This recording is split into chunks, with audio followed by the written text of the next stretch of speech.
Welcome to the latest edition of Cardiovascular Updates, covering breakthroughs in the past 2 weeks. Brought to you by Lucid Quest. Neurescue secured a CE mark under MDR for treating non-shockable cardiac arrest after roughly 6 months of review. The catheter temporarily inflates an aortic balloon during CPR to redirect blood flow to the heart and brain.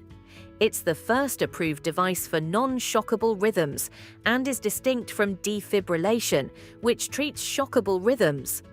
The indication targets the majority of arrest presentations, though the specific endpoint was not specified here, and it may influence prescriber choice and payer reviews as full data emerge. Medtronic launched Elevate-HFpEF, a global, randomized, double-blind pivotal trial enrolling up to 700 patients with heart failure with preserved ejection fraction. The study compares conduction system pacing with personalized higher rate programming versus backup pacing over 1 year.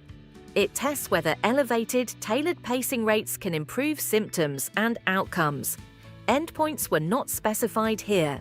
Positive results could reshape pacemaker use in HFpEF populations without current pacing indications. PCORI is funding an approximately $26 million, 6.5-year multi-center randomized trial led by Cedars-Sinai to compare TAVI and SAVR specifically in patients aged 50 and older with bicuspid aortic stenosis. Bicuspid anatomy is common yet underrepresented in prior trials, and this head-to-head RCT aims to close that gap. Results could guide practice and payer decisions, with interpretation dependent on study design rigor and control of confounding. In New Zealand, the first in-human procedure with the Sutra Hemi-valve for mitral regurgitation was performed in an 83-year-old high-risk patient via transfemoral transseptal access. Mitral regurgitation was reduced from severe to trace mild, and the patient was discharged on day 3. While this single case signals feasibility in anatomies unsuitable for surgery or TEER, broader safety and efficacy will require larger cohorts. In Australia, researchers reported that a deep learning model trained on more than 49,000 routine mammograms using image features plus age achieved cardiovascular risk discrimination comparable to conventional calculators. Highlighted by Heart from the British Cardiovascular Society, detailed metrics were not provided here. If validated, this approach could enable opportunistic CVD risk assessment from existing imaging. In the US, the Symphony-PE IDE pivotal trial enrolled 109 intermediate-risk pulmonary embolism patients across 17 sites and reported at PER 2025 with publication in Circulation Cardiovascular Interventions. The study met primary endpoints, improved RV to LV ratio and pulmonary artery pressures, and reported no device-related serious adverse events and no 30-day mortality.